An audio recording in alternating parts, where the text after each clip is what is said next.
Tortilla and welcome back for another tasty treat. On this week's episode of Lia Tortilla, I will be showing you how to make butternut squash falafels. This recipe is super simple, it's really tasty and it's vegan. Let's get started, shall we? To begin, you're going to need to grab yourself a large or a medium butternut squash. And with your butternut squash, we're going to grab a chopping board and a knife, and we're going to cut it in half,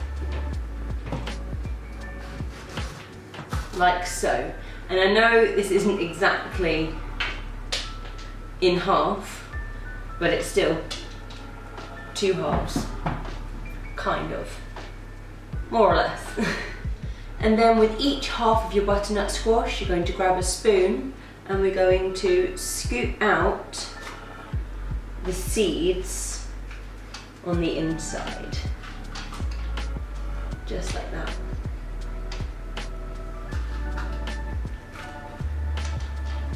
Get rid of all of those seeds.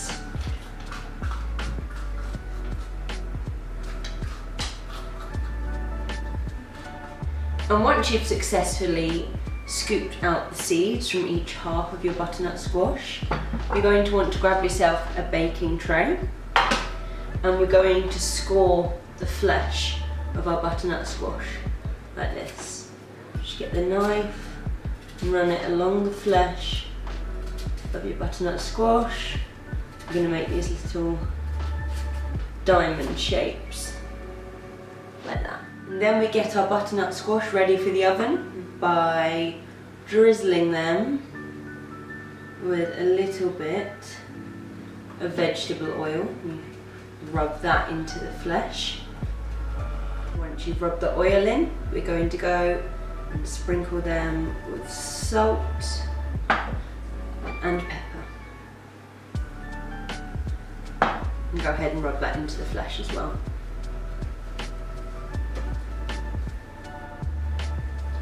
And then we're going to go ahead and pop these in the oven at 180 degrees for 20 to 30 minutes until the flesh is nice and soft and easy to scoop out with a spoon.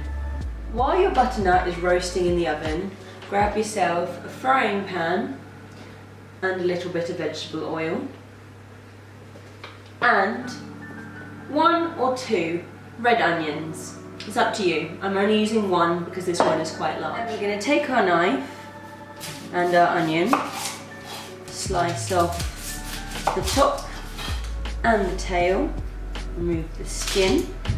We're going to cut it in half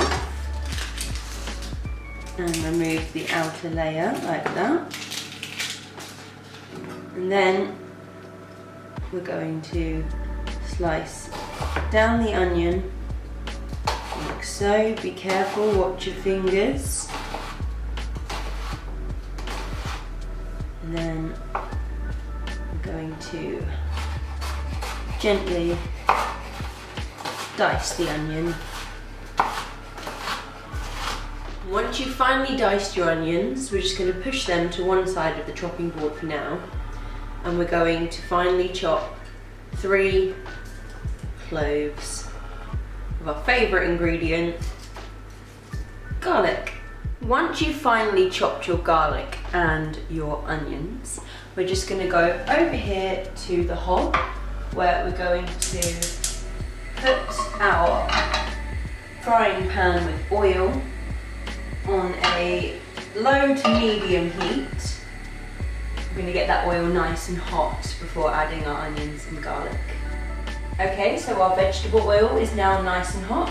I'm just going to go ahead and slide our onions and garlic into the pan. Grab a wooden spoon, give it a shake and a bit of a stir. We're going to sweat these down until they're nice and soft. To our pan of onions and garlic, we're going to add a pinch of salt and pepper.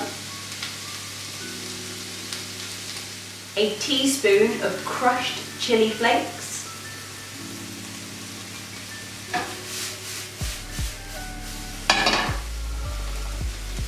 2 teaspoons of smoked paprika.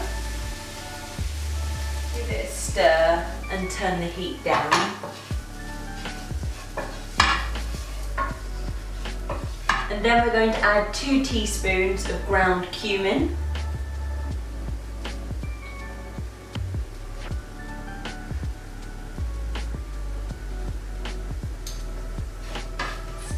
And then we're going to add 1 heaped tablespoon of tomato puree.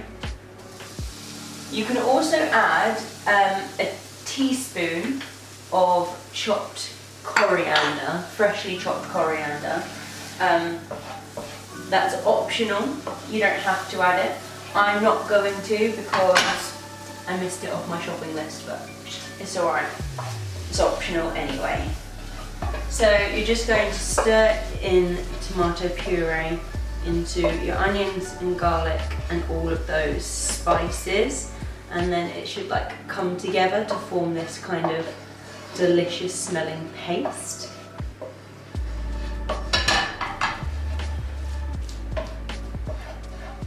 And then to this delicious smelling paste, we're going to add 1 tablespoon of white wine vinegar. Okay.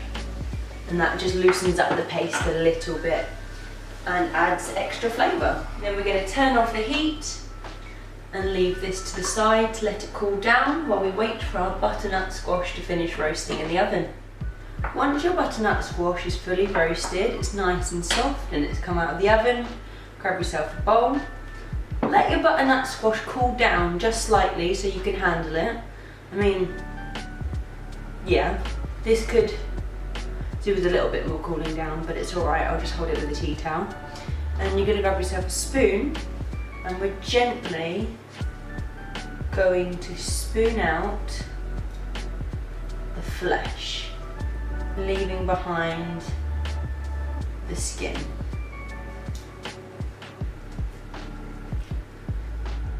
And there we go. Once you've successfully removed all of the cooked flesh from your butternut squash, you can go ahead and throw away the skin. We don't need that anymore.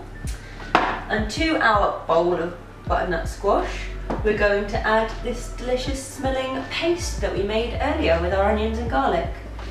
I'm just gonna throw that in there.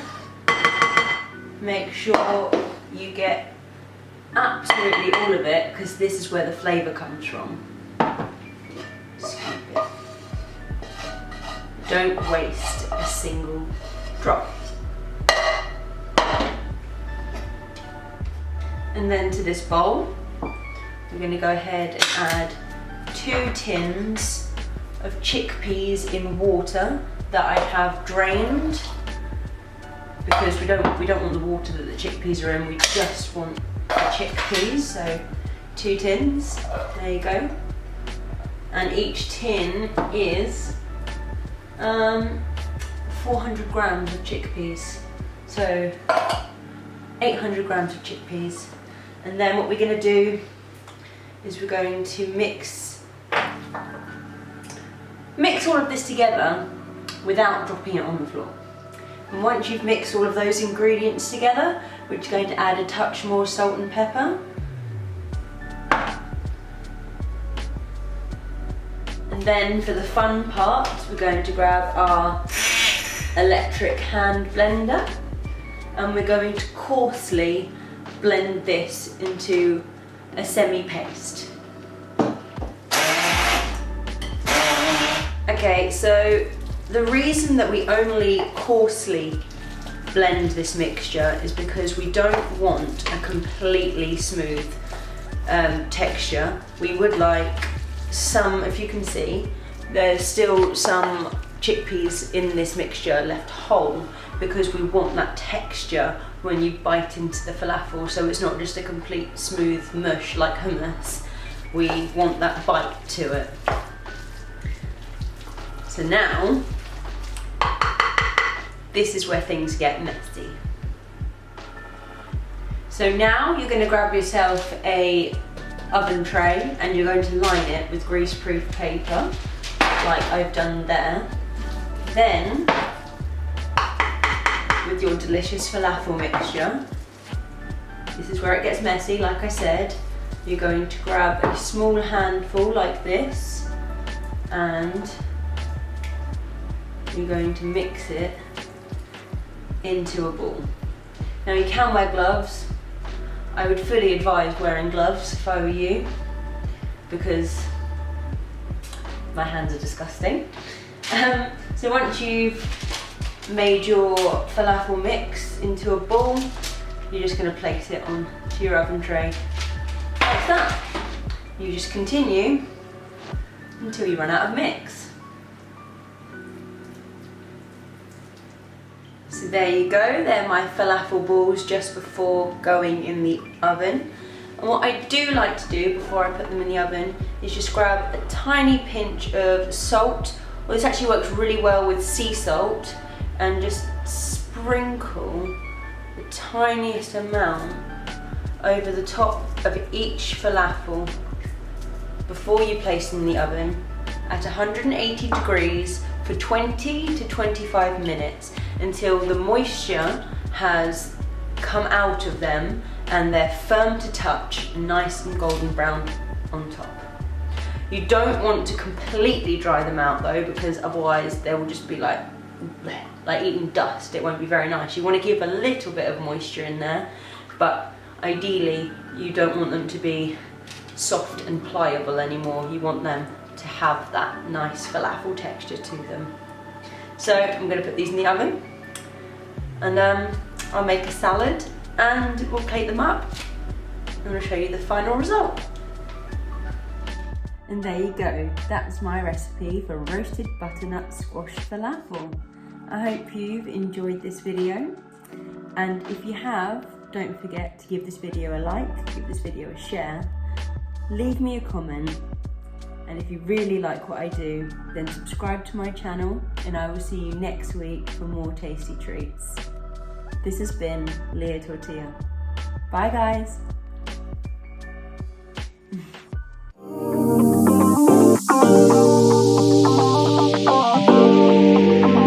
Oh,